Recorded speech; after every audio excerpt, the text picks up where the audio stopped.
Materi geografi tanah kali ini adalah pembentukan dan perkembangan tanah serta faktor-faktor pembentuk tanah. Pembentukan dan perkembangan tanah adalah dua tahapan yang saling menyambung.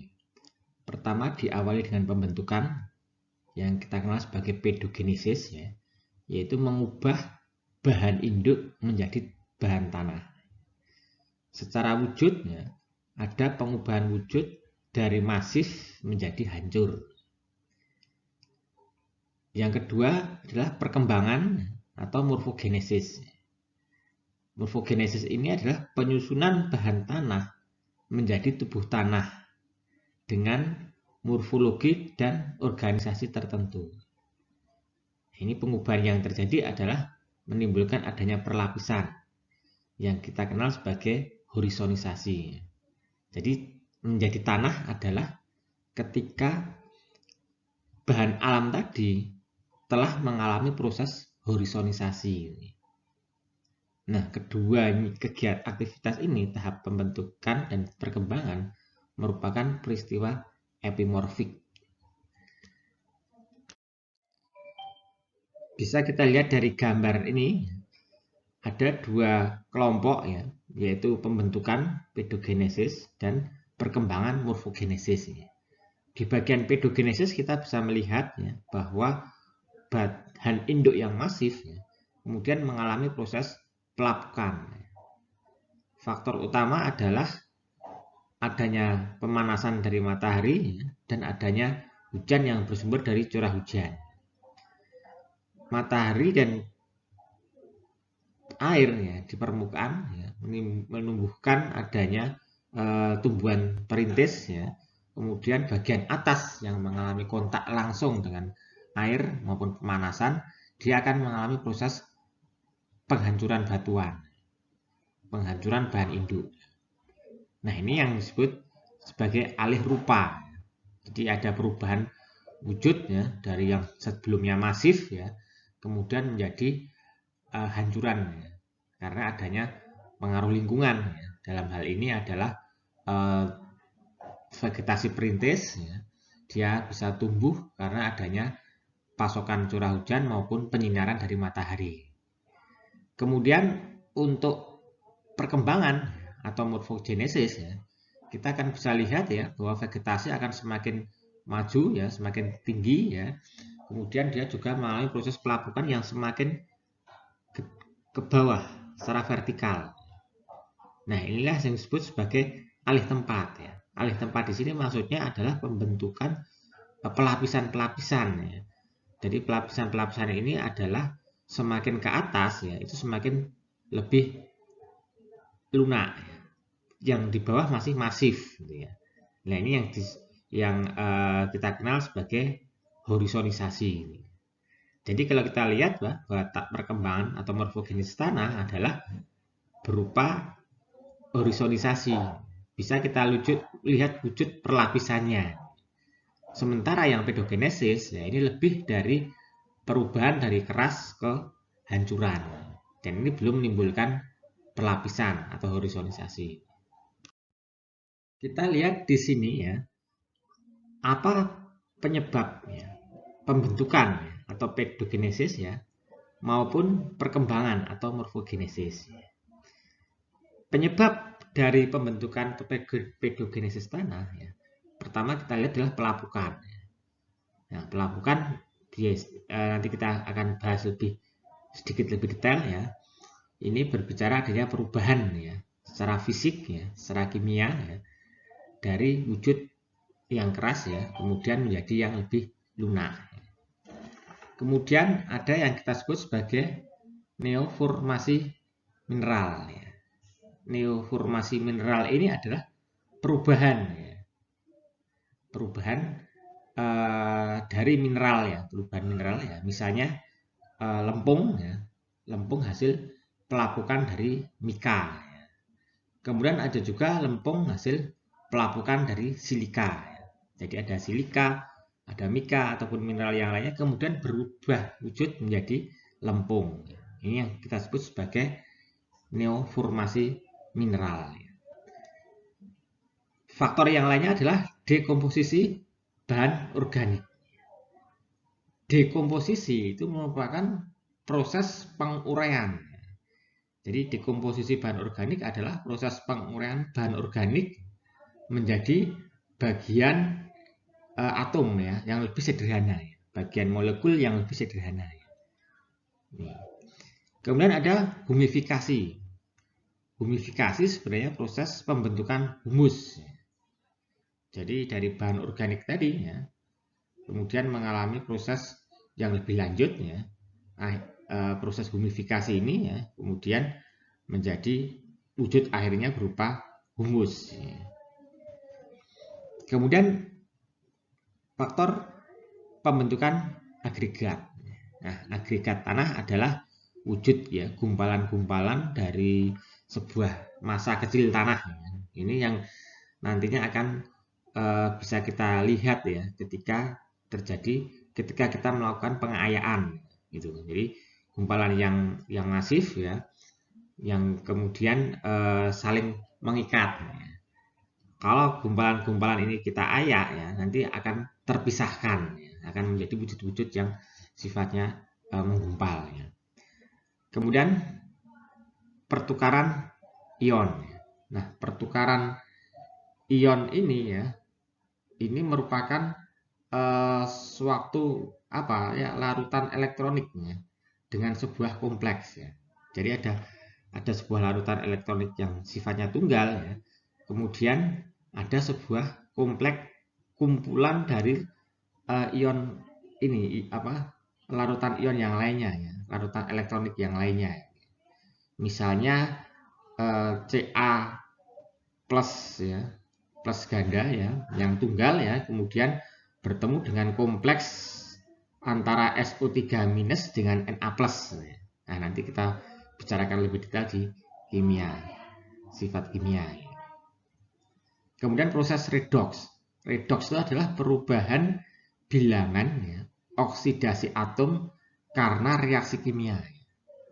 Ya, jadi redox itu sebenarnya juga singkatan dari reduksi oksidasi. Ya. Reduksi itu adalah penambahan elektron ya, atau ion. Ya. Kemudian oksidasi adalah pelepasan elektron atau ion. Nah, kalau kita lihat ya bahwa pembentukan atau pedogenesis ini ya, banyak ditentukan oleh sifat-sifat kimia dari tanah. Berikutnya untuk perkembangan ya atau morfogenesis ya, penyebabnya adalah ada perkolasi, ya, ada erosi, ada evaporasi dan ada stagnasi air. Perkolasi itu apa ya? Perkolasi itu masuknya ya air ya dari bagian atas tubuh tanah ya menuju ke bagian bawah dari tanah. Ini perkolasi. Ada juga istilah infiltrasi ya, tapi tidak menjadi faktor penyebab di sini ya. Kalau infiltrasi itu masuknya air di permukaan tanah masuk ke tubuh tanah bagian atasnya. Tapi kalau perkolasi ini dari air di tubuh tanah bagian atas menuju ke bagian bawah. Kemudian ada erosi. Nah, erosi ini lebih kepada aliran permukaan ya, yang kemudian mengakibatkan terlepasnya partikel-partikel tanah di bagian atas. Kalau evaporasi ya adalah penguapan, penguapan lembab air ya, penguapan lengas ya dari permukaan tubuh tanah. Ya. Tentu ini tubuh tanah yang ada di bagian posisi atas. Kemudian stagnasi air. Nah, stagnasi air ini sebenarnya kalau kita lihat amati adalah genangan air. Misalnya dia terjadi pada wilayah cekungan ya, danau dan sebagainya. Jadi kita bisa bahwa stagnasi air ya dalam waktu yang lama ya itu akan mempercepat adanya proses morfogenesis. Ada juga yang wilayah-wilayah tertentu yang hanya stagnasi airnya ketika musim hujan. Nah, ini sangat beragam. Nah, ini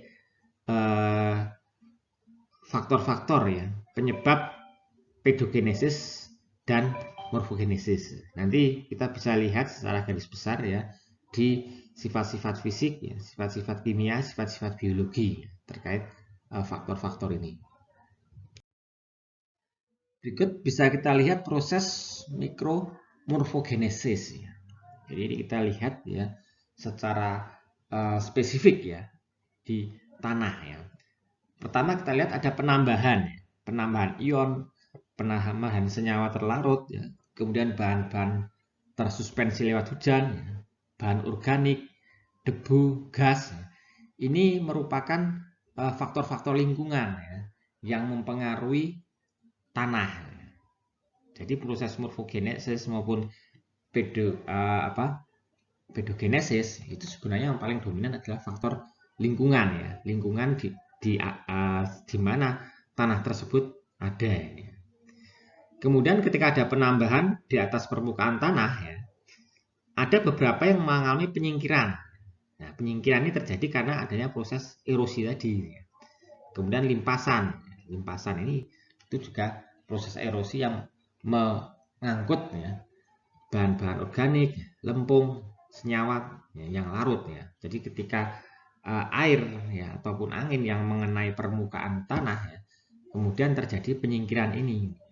Karena misalnya tekanan ya, kemudian terjadi pelepasan partikel. Nah, partikel yang lepas ini akan tersingkirkan.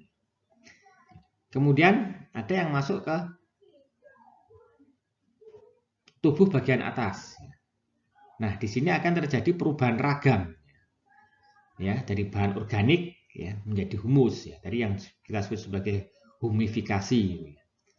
Kemudian ada perubahan ya, dari mineral-mineral primer ya, menjadi oksida, menjadi lempung, menjadi ion ya. Kemudian menjadi H4SiO4 itu asam silikat. Ini terjadi proses-proses yang tadi disebutkan di sebelumnya. Ya. Kemudian ada perubahan tempat.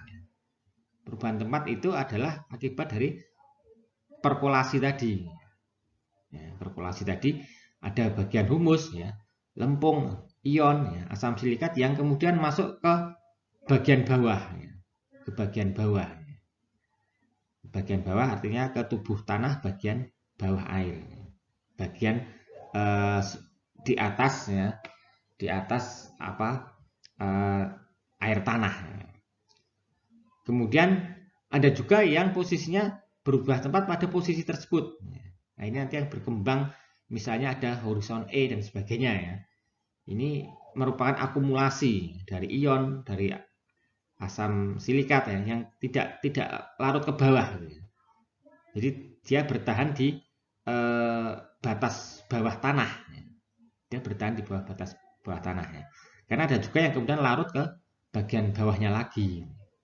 Nah, ini nanti yang menyebabkan adanya proses horizonisasi.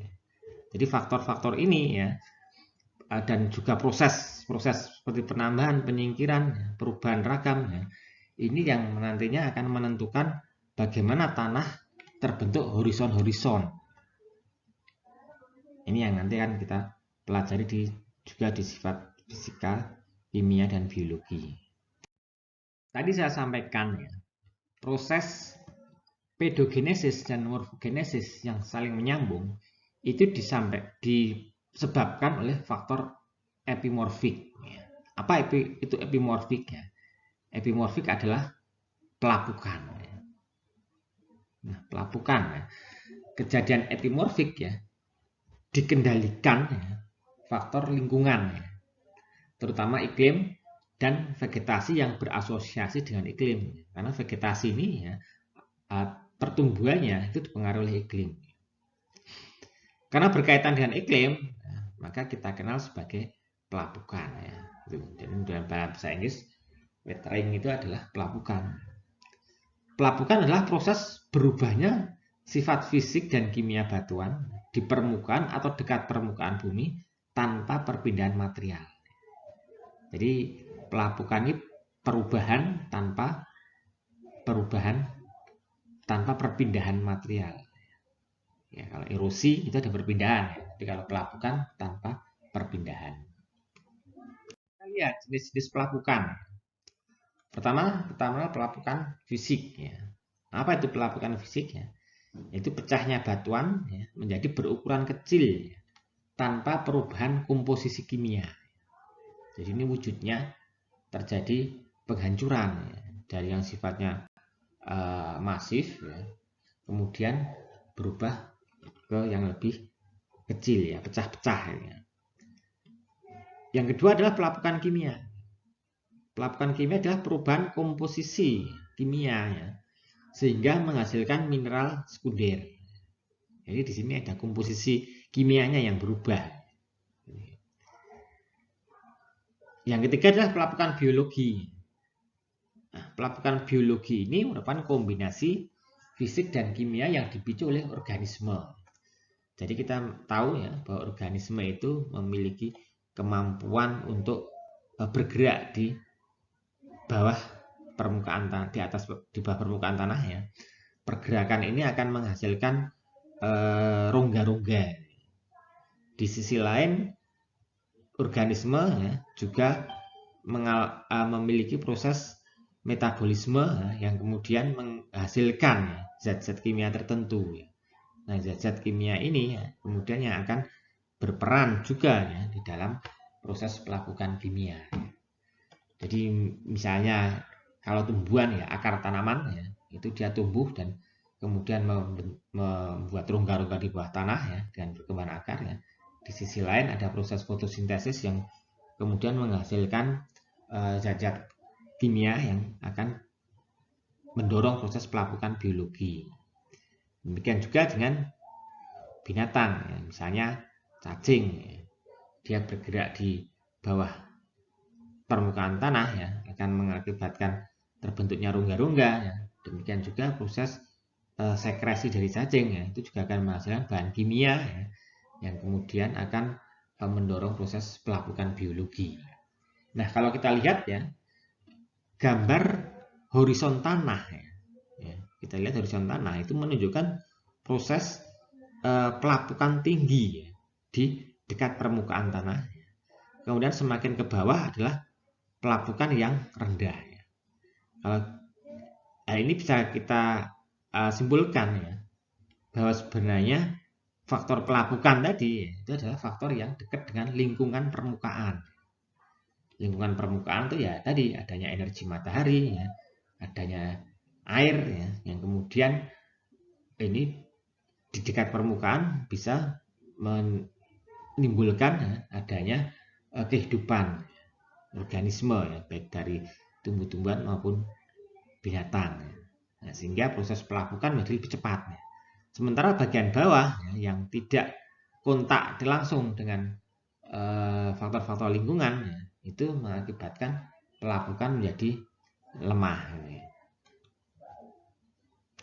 Nah, ini adalah faktor pengontrol proses pelapukan. Ya.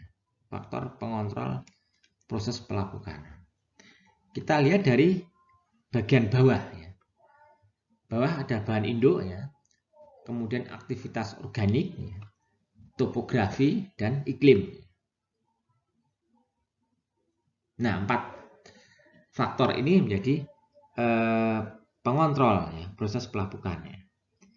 Bahan induk ya, memiliki ya, pengaruh ya, terhadap mineral batuan tidak stabil dan porositasnya besar. Pengaruh yang lain dari bahan induk adalah drainase yang baik ya, maupun drainase yang buruk. Jadi adanya mineral-mineral batuan yang tidak stabil dan kemudian porositas besar, ya, ini akan mengakibatkan pengaruh pada sistem drainase, ya, sistem pergerakan air di bawah permukaan. Kalau aktivitas organik, ini akan berpengaruh pada produktivitas organik yang tinggi. Artinya apa? Bahwa aktivitas organik semakin banyak organisme yang ada ya, baik itu yang organisme tingkat tinggi maupun tingkat rendah ya. Tingkat rendah itu adalah mikroorganisme ya. Tingkat tinggi itu misalnya cacing, tumbuhan ya. Maka dia akan menentukan produktivitas ya, dari organik yang ada ya, tinggi rendahnya. Kalau topografi ya, dia hanya akan berpengaruh pada drainase. Jadi topografi ini adalah pada umumnya kita bicara tingkat kemiringan, ya. Tingkat kemiringan. Ya, drainasenya akan baik ya, drainase bawah permukaannya akan baik ya, atau akan cepat meloloskan air ya, atau lambat meloloskan air ya. Ini faktor topografi bersama bahan induk tadi yang berpengaruh. Ya. Kalau iklim ya, kita akan lihat ya bahwa wilayah tropik ya dan non tropik ya tentu akan memiliki tanah yang berbeda perkembangannya. Ya. Jadi di wilayah-wilayah tropik ya perkembangan tanah akan lebih cepat ya. Karena di sini antara curah hujan ya, dan kemudian penyiraman matahari itu dalam setahunnya kurang lebih berimbang. Nah ini yang terkait iklim tropik ini ya, dia akan memasok adanya air hujan ya yang banyak dan menerus ya. Demikian juga dengan pencahayaan matahari ya, yang relatif kontinu terus. Nah berikutnya ya dari bahan induk, aktivitas organik, topografi dan iklim ya, kita bisa lihat pengaruh-pengaruh dari produktivitas organik ya, kemudian presipitasi curah hujan ya, kemudian drainase dan iklim tropik ya. Produktivitas organik ya ini akan menjadi penentu adanya suplai reaktan ya. Jadi bahan-bahan kimia ya yang berperan memacu terjadinya reaksi kimia ya.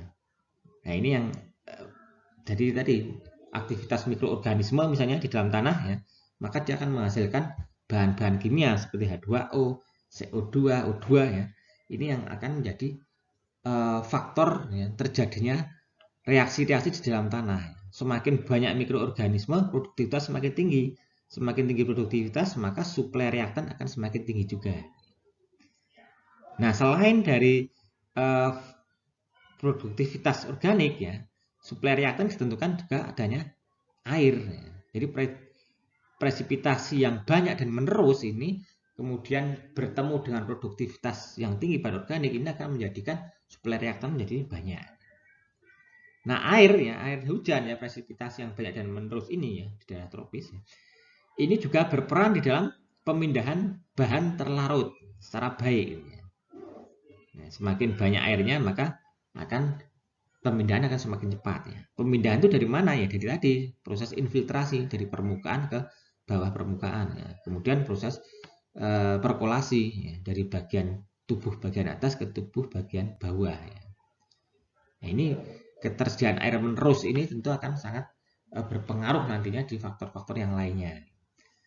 Drainase ya, drainase juga berpengaruh pada perpindahan ya. Jadi kalau drainasenya misalnya ikatan tanahnya renggang-renggang ya, maka dia akan lebih cepat meloloskan air sehingga perkembangan ya, proses pelapukan itu akan semakin cepat. Kemudian kalau iklim tropik dia akan berpengaruh pada temperatur yang tinggi. Nah, temperatur yang tinggi ini ya, seperti di wilayah tropis itu juga akan mempercepat perkembangan dari proses pelapukan. Nah, kemudian dari hal-hal yang sudah saya sampaikan di bawahnya ya, kita lihat ya bahwa mineral batuan ya, kemudian suplai reaktan, ya, kemudian perpindahan bahan terlarut ya, ini merupakan faktor termodinamik ya, yaitu mempengaruhi stabilitas mineral. Ya. Ini mempengaruhi stabilitas mineral yang ada di bawah tanah. Ya. Kemudian ketersediaan air yang menerus dan temperatur yang tinggi ini menjadi faktor kinetik. Jadi pelapukan faktor termodinamiknya mempengaruhi kestabilan mineral. Ya. Faktor kinetik adalah mempengaruhi kecepatan reaksi.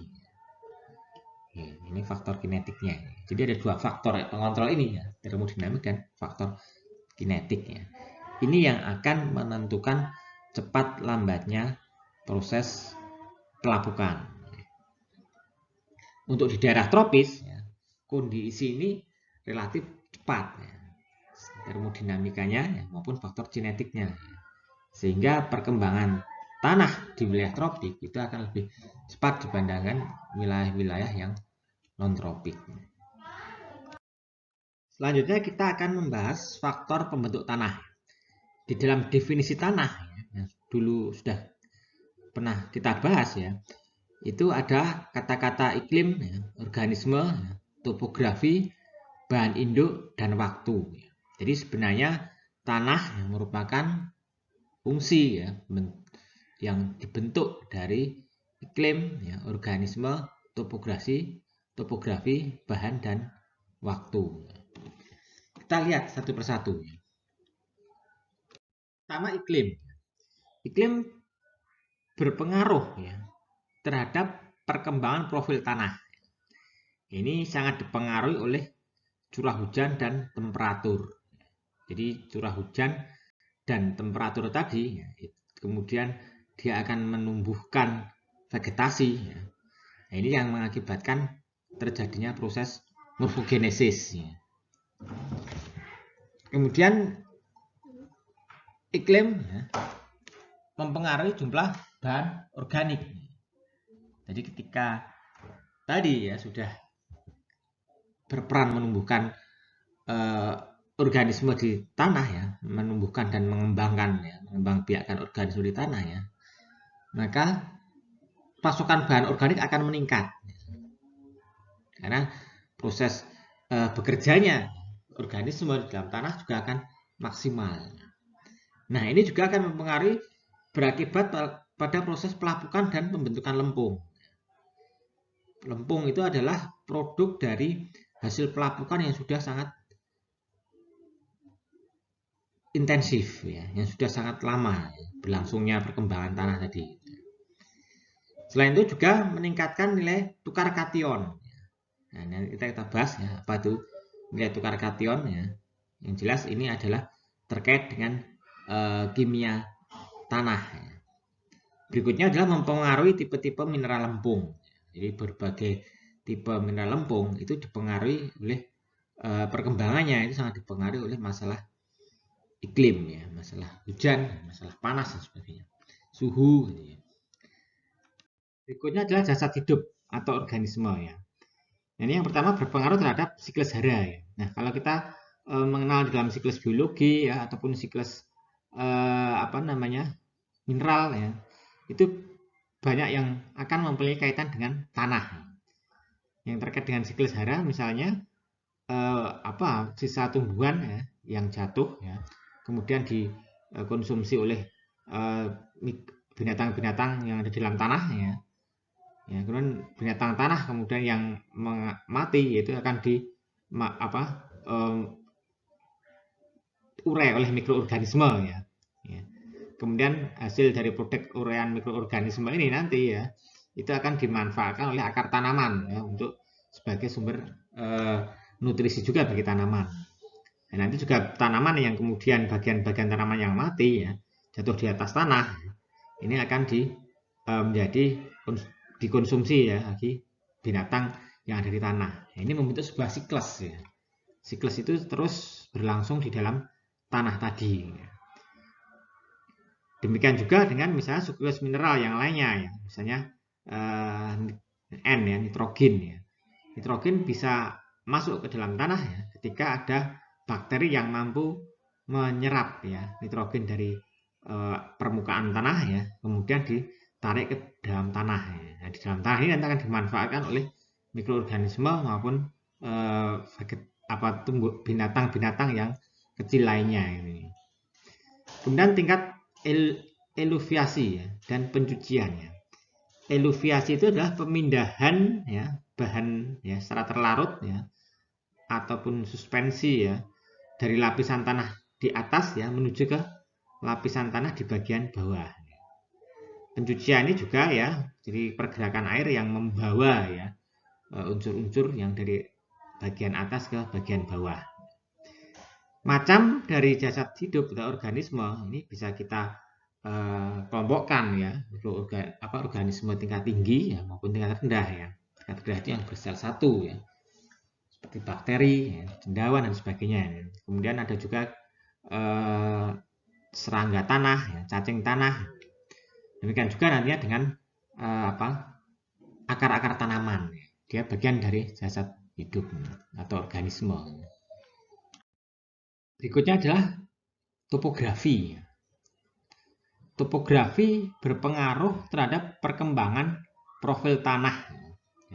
Dia punya peran ya dalam profil tanah itu ya, dalam 3 hal perannya ya. Yang pertama, jumlah curahan hujan ya, terabsorpsi dan penyimpanan di dalam tanah. Yang kedua, tingkat perpindahan tanah bagian atas ya, oleh erosi. Kemudian arah gerakan bahan-bahan ya, dalam suspensi atau larutan dari satu tempat ke tempat lainnya. Ya. Jadi topografi ini menunjukkan adanya tinggi rendahnya ya, suatu wilayah. Ya. Kemudian seberapa kemiringan lahannya. Ya. Jadi kalau kita lihat ya, bagian atas ya adalah sumber deposisi ya. Kemudian bagian yang miring adalah transportasi ya. Kemudian bagian yang lembah adalah bagian sedimentasi. Tentu perkembangan tanah di bagian atas yang bagian sumber material itu akan berbeda dengan yang tanah yang wilayah transport yang miring ya, yang terus mengalami proses erosi yang kuat. Berbeda lagi dengan tanah yang akan berkembang di wilayah yang di bagian lembah, dasar lembah ya. Itu. Bagian deposisi, bagian sedimentasi. Nah, ini curah hujan ini berpengaruh di air di permukaan ini ya, air hujan yang ada di permukaan tanah ini dia akan mengalami pergerakan ya, berdasarkan topografi ini. Ya. Ya, curah hujan terabsorpsi itu adalah kondisi memasuki ya, di mana suatu zat ya memasuki ke zat yang lainnya, itu terabsorpsi, kemudian menyimpan di dalam tanah. Nah, ini yang kemudian membentuk profil tanah. Demikian juga tingkat perpindahan tanah ya oleh erosi. Erosi akan melaju dengan cepat ya ketika dia ada wilayah yang tingkat kemiringan lerengnya tinggi, sehingga di sini profil tanah akan sulit terbentuk. Demikian juga ketika wilayahnya wilayah genangan ya, wilayah sedimen, sedimentasi yang akumulasi sedimen, maka dia ketika cepat mengalami proses sedimentasi, maka profil tanah juga akan sulit terbentuk juga. Ya, sehingga topografi berpengaruh terhadap ya, bagian atas, bagian tengah, bagian bawah akan beda profil horizon yang terbentuknya. Nah, ini ya faktor peran dari topografi di dalam proses pembentukan tanah. Berikutnya lagi adalah bahan induk. Bahan induk adalah bahan yang belum menanggapi lingkungan pelapukan di tempat bahan tersebut terletak. Ya. Jadi kalau Anda lihat ya, misalnya sebuah tanah telah berkembang. Ya. Tanah berkembang itu dicirikan oleh adanya proses horizonisasi. Ada horizon O, horizon A, horizon B, horizon E. Ya. Sudah terbentuk profil. Ya. Tapi kemudian tanah itu tertimbun oleh adanya longsoran atau letusan gunung berapi. Nah, sehingga permukaan tanah tadi yang sudah terbentuk horizon O dan sebagainya tadi itu tidak lagi mengalami kontak langsung dengan lingkungan. Karena dia tertimbun oleh material baru. Material baru ini yang bersumber dari tadi sedimen longsor, endapan longsor ya, ataupun dari endapan erupsi gunung api. Maka tanah ini menjadi tidak lagi berkembang. Ya. Tetapi kemudian kita kenal sebagai tanah yang terkubur. Ya. Tanah terkubur ini sudah terhenti ya, proses pembentukan tanah sudah terhenti karena dia tidak bisa langsung menerima curah hujan, tidak langsung menerima penyinaran matahari, tidak lagi ada organisme yang hidup di situ karena sudah tertimbun. Ya, ini yang kita kenal sebagai paleosol ya, tanah-tanah atau tanah-tanah yang terkubur ya, tanah-tanah lama. Ya. Kalau kita menggali ya kemudian ada lapisan tanah itu berarti lapisan tanah yang sudah lama ya, paleosol tadi ya. Nah, bahan yang menimbun tadi, bahan longsoran ataupun vulkanik gunung api tadi, itu yang bagian atas mulai menerima respon curah hujan, mulai menerima aliran air, dan mulai menerima penyinaran matahari, tapi belum terbentuk horizon karena baru mulai tertimbun ya, mulai terletak di wilayah tersebut. Nah, inilah yang disebut sebagai bahan induk. Bahan induk terbentuknya tanah yang selanjutnya dalam kurun waktu yang akan lama lagi gitu. Jadi ini merupakan sumber bahan induk. Jadi bahan induk ini ketika variabel waktu itu bernilai 0. Jadi prosesnya ya, proses dia mengalami pembentukan horizonisasi lagi baru mulai dari awal karena hasil timbunan ya, dari longsoran tadi ya, atau hasil erupsi. Nah, ini kalau kita lihat ya, jadi batuan atau tanah ya, batuan baru atau tanah baru ya, itu sebagai bahan menjadi bahan induk ya ketika dia ada proses pelapukan atau erosi dan sedimentasi. Lalu bahan induk inilah kemudian mengalami proses pedogenesis. Jadi proses pedogenesis ini lebih dipengaruhi oleh tanggapan terhadap respon lingkungan. Yang terakhir adalah waktu ya. Waktu ini tidak ada wujudnya ya, tapi perkembangan tanah ya dari tadi ya, ketika dia bahan induk ya, kemudian dia ada di suatu tempat ya, karena misalnya tadi longsoran, maka disitulah mulai fase pemula berlangsung ya. Jadi bahan induk yang kemudian menerima respon lingkungan, adanya curah hujan, adanya panas, kemudian dia mengalami proses pelapukan awal ya. Ini sebagai fase pemula. Berikutnya fase juvenil ya, mulai terjadi ya pelapukan ya, namun sebagian besar bahan aslinya belum dilapuki. Jadi kita melihat waktu di sini tidak bisa diukur dalam artian satuan angka kuantitatif ya, tapi di sini lebih ke angka kualitatif ya. Berikutnya ada fase viril. Nah, ini kebanyakan mineral mulai pecah ya, kandungan lempung meningkat ya, pelapukan masih berjalan lambat.